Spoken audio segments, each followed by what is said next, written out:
even work? You're sitting in your living room all day before it was popular to work remotely. Call it remote work or remote not work, whatever term you want to come up with, but that cannot be efficient.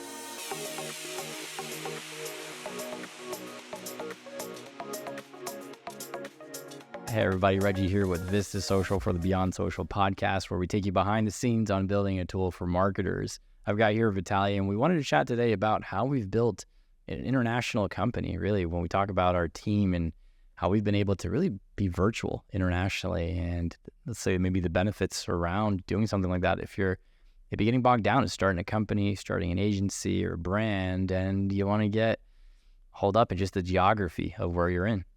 Yeah, absolutely. So our entire team is remote.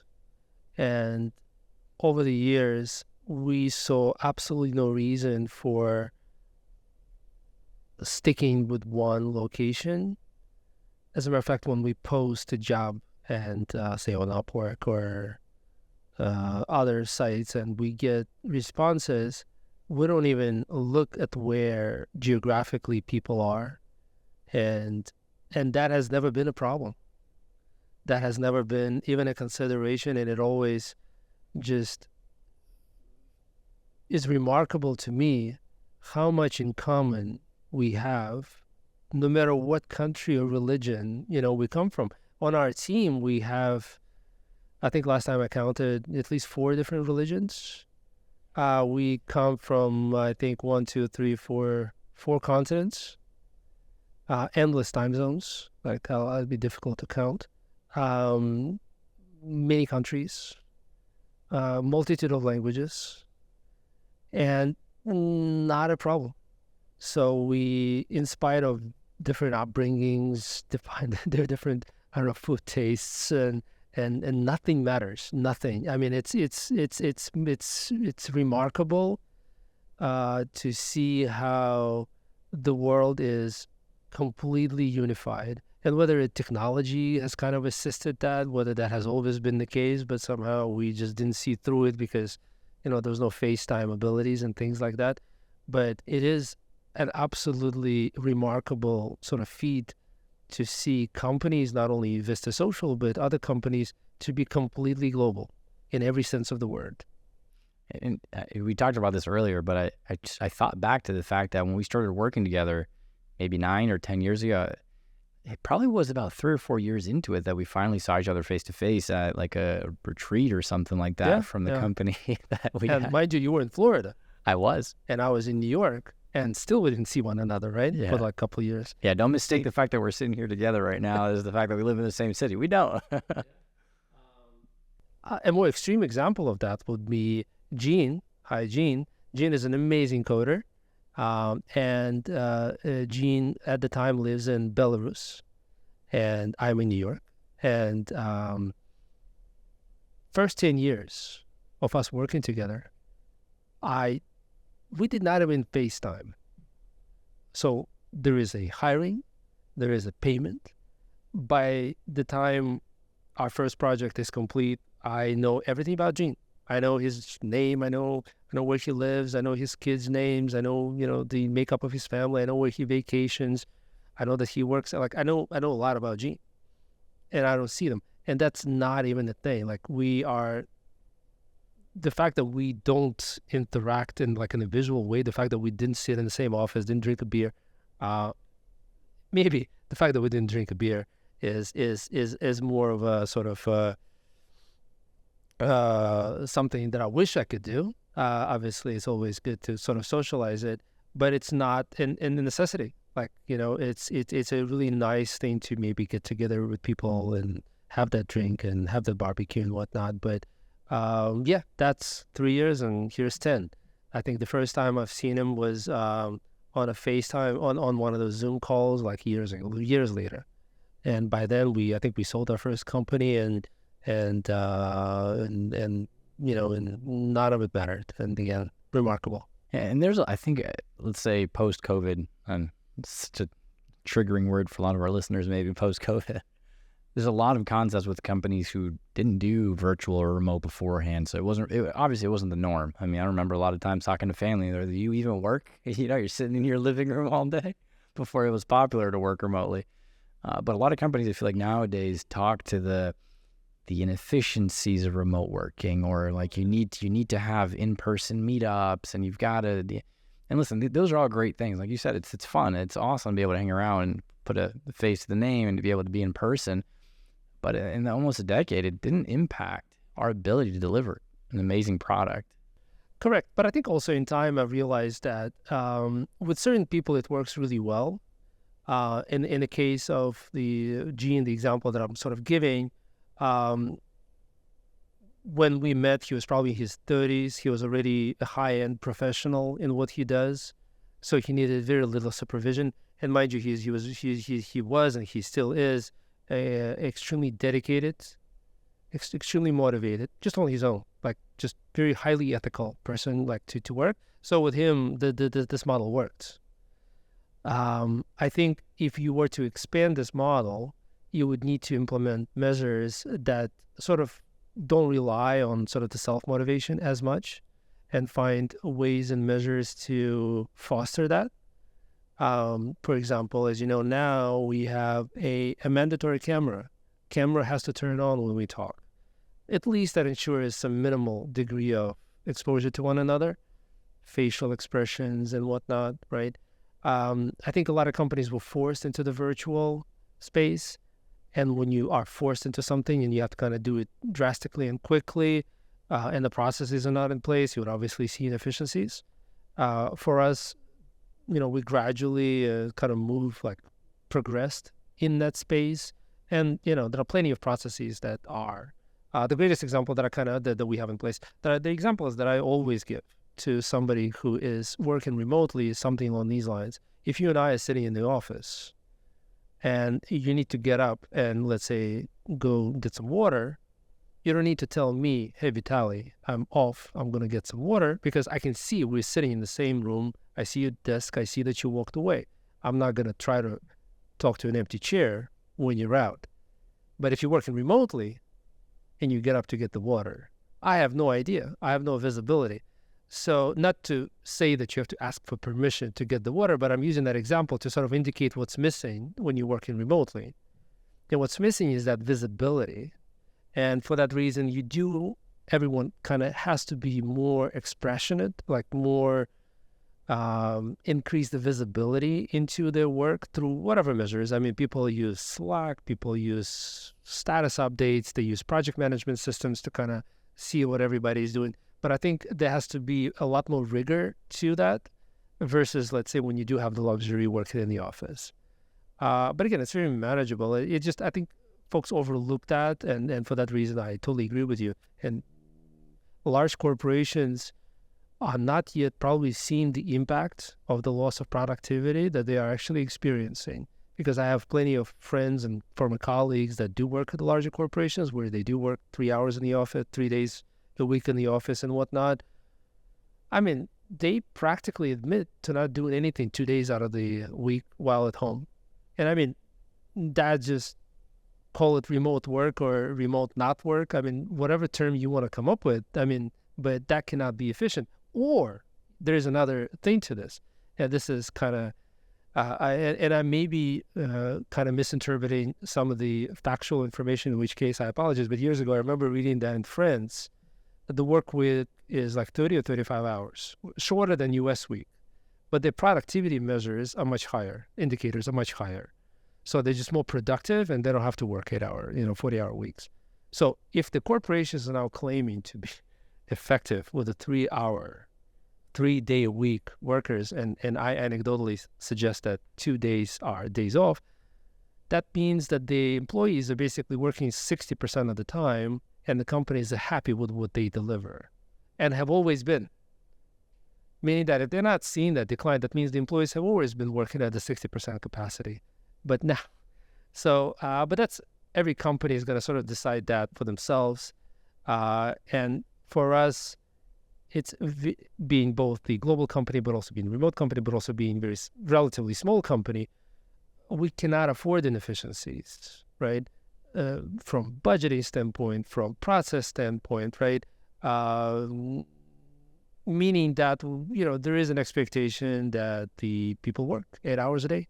and they are very, very productive, and remoteness of that should not play a role. And part of the interview should be to hire people that are well suited for this, and they're not going to procrastinate. And there is a lot of trust with this, and trust is a very delicate thing. Again, with the proper team and the proper sort of selection criteria into your team, it will be endlessly fantastical for a team to be remote, because not to mention the economic reasons for needing to be remote, different countries, different sort of budgets and salaries. For the smaller companies, that's tremendously important, even for the larger ones. Like, I've seen large companies outsource to countries like India for their IT. They're not doing it because they like Indian workers better than American workers. They're doing it because they want to save money. So the economics of it is important. But also, listen, the global nature of the work is also interesting, because I'm from the technology sort of mostly background. You can say product technology. And I can tell you that, developers from different countries bring very different skill sets oftentimes, different ways of solving problems, different mentalities of addressing issues, all very, very interesting.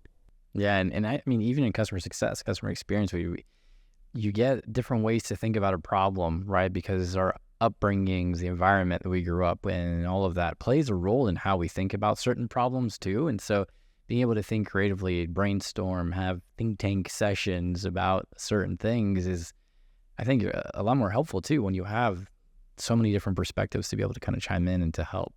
I do want to, forgot to mention this, maybe, I don't know, maybe this isn't the best place to do it, but we are piloting this really cool thing in customer success. Umberto actually brought it up a couple weeks ago, where we wanted to see how we could, as an international remote team, create some of that visibility that you were talking about. Hey, I'm getting up, I'm going to go get some water, whatever it is, but also to make things a little bit more engaging. And he found this really cool tool, and I'm probably not going to mention the name in case things go south, but it's like a virtual remote office where, like, you've got an actual office on like a UI and a web. It's almost like a video game kind of, right? Where we each have our own little avatars, and I go to my desk and it's decorated as my desk. And if I look and, let's say Ellie's on lunch, I can see that she's sitting in the lunchroom, so I know not to go talk to her or something like that, right? And we can, ping each other and go sit on a couch, and all of a sudden this the fact that we're sitting together activates our cameras and our audios. We don't have to go on Slack and make a call to somebody. So it's an interesting little pilot that we've been trying out. It's super interesting. I've seen similar things that maybe make me cringe a little bit. I think there was a product called Odesk or something, and they basically claim, so you hire, I believe it was developers through that platform, and developers they have a camera pointing at them for the duration of the workday. So they kind of approach this as a way of like seeing the developer is actually there working for you. So I think that kind of makes me cringe a little bit, because again, I'm going to come back, and I think this is just a general theme in a lot of stuff that we do, and a lot of stuff that we, suggest and talk to people about is trust, right? So if with anything you do within the company, whether it's remote or not remote, like, if there is no trust, there is nothing, right? So you have to trust the people. So I think if you guys are doing it from the standpoint of just making things more fun, that's fine. But I think that kind of sensitivity around, like, hey, Privacy. is this like a tracking thing? Yeah. Kind of like, I think that just negates the trust, or So yeah, but otherwise, anything to make fun, like, obviously working remotely makes it difficult to get together, for example, right? So getting for us to organize, I think you did the budget, right? So it's tens of thousands of dollars for us all to come to a certain sunny destination, not to mention the visa issues. Oh my God, I mean, try to get into some of these countries. So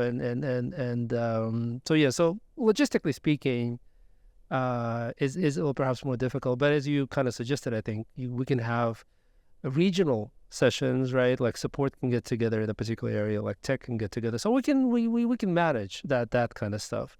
But virtualization is delivering, especially for startups, smaller companies that need to be very creative about where they hire, how they hire, what type of personalities they want on the team. There is a lot of arguing around, like, who is like, there are certain cultures that are maybe more like work better at customer success. I'm not, this is murky water, so I'm not going to go there. But there are some looking into like studies around like of certain nationalities, of certain countries kind of being more suited to certain jobs. Maybe, I don't know.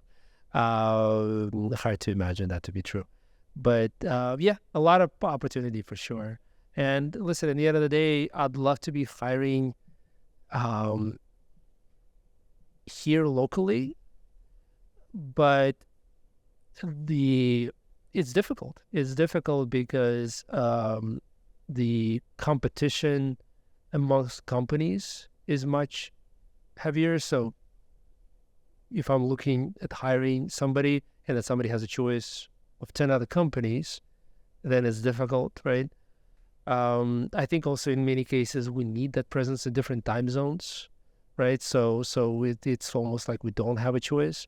So I think there are a lot of reasons for doing this, and again, with not putting that on autopilot day one and really carefully managing it, or better yet, getting somebody to help you launch a remote organization, the sky is the limit. Yeah, and it's really like building the remote culture by design, I'd say, right? Having thought, vision to how you're going to build it, not just let it, but design itself, right? By default, as you're just making decisions, things will kind of fall into place. Two quick things. One, on the sense of, as we're planning, getting together, retreat, whatever that might be, thought of a product idea that, if there's a listener out there actually runs with this, I want co-founder credit. I'm putting it out there. But like the struggle of figuring out the visa situation for like almost 20 people and everybody in different countries. Imagine a tool. You just plug in all the passports and it's like, here are the only 5 countries in the world you guys could all get together and not have to worry about visa applications. Listen, all I'm asking for is co-founder credit. I don't want to cut. Listen, I'll just be a user. I will. I think these are similar ideas as to people like the Bitcoins, right? To be independent of the nation states in our lives. Yeah, I think it's a very political tool to kind of, I think there are reasons for why visas exist, and these reasons are oftentimes a lot more sort of to do with economics of things and controlling the flows. But yeah, so I think the visa situation is extremely making the world not as open as it should be otherwise. But again, it's politics get involved, and unfortunately for us in the States, or as today we are in Canada, not that easy to get into these countries. And North American countries are pretty difficult, and we just leave it at that. And I think it's a lot easier for us to go places. We have plenty of options, so we'll figure this out. If you're considering moving to remote, or you're starting a company, you want to do remote, it's something to consider if being present in person, whether once a year, every other year, whatever it is something you'd have to really consider. Yeah, in some cases it could be completely out of question. Like certain countries will just be, entirely impossible to get visas into, for them to get visas into the States. The other point that I wanted to bring up was when you mentioned the time zone, because I remember as we're building up the customer success team early years, we're thinking about coverage. And I know we talked about why we're a little bit different in how we do our customer service in another episode, but we really are trying to get coverage to as many time zones as our users are in. And in that process, we kind of identified a time zone that we really needed a presence in, and whether it's posting online, trying to figure out local, we kind of just threw a dart. I think we talked about that on the map and landed on Argentina, Buenos Aires. And I thought about where are some solid places I could create a pipeline of good talent. And I ended up partnering and reaching out to a couple of universities, and a professor there shot me like almost 24 PDFs or resumes of recent grads who are either in the space or really wanted to be in the space or had interned in the space. And in a matter of months, it had materialized into us bringing in Ellie onto the team. She's been a great resource ever since, but it's sometimes almost as simple or as complex as that, right? Of identifying where's the need, whether it's time zone based or it's skill based, language based, right? And then from there kind of. Yeah, I mean, it's absolutely brilliant. I mean, it just goes to show that, the world is a global space, and for both business and, and other activities. But yeah, we have Argentina, we've hired in Mexico, we've hired in Montenegro, in Turkey, and I mean, the list of countries is just endless, right? And none of it matters. Like none. It just it's one of the most when I tell it to my parents, who are obviously older, and I describe them this, and they kind of lived in one country all their lives, and they don't understand that as a concept. They get the notion of the world being the global space, as in, I want to travel to that sunny destination and be on the beach in Bermudas, but they don't get how can you work. So I get to kind of explain to them that the new world isn't just about internet, right? And isn't just about, hey, let's play some games online. It's about really being global and being quite accessible, which creates lots and lots of opportunity. Yeah. All right. Well, thanks again, Vitaly. Appreciate you guys for listening into this episode. As always, vistasocial.com/Beyond Social podcast to engage with us, connect with us, leave recommendations of maybe some episodes that you want to hear about. And wherever you're consuming, make sure you give it a thumbs up, a like, subscribe. We're going to be here next week again, so we'll see you there.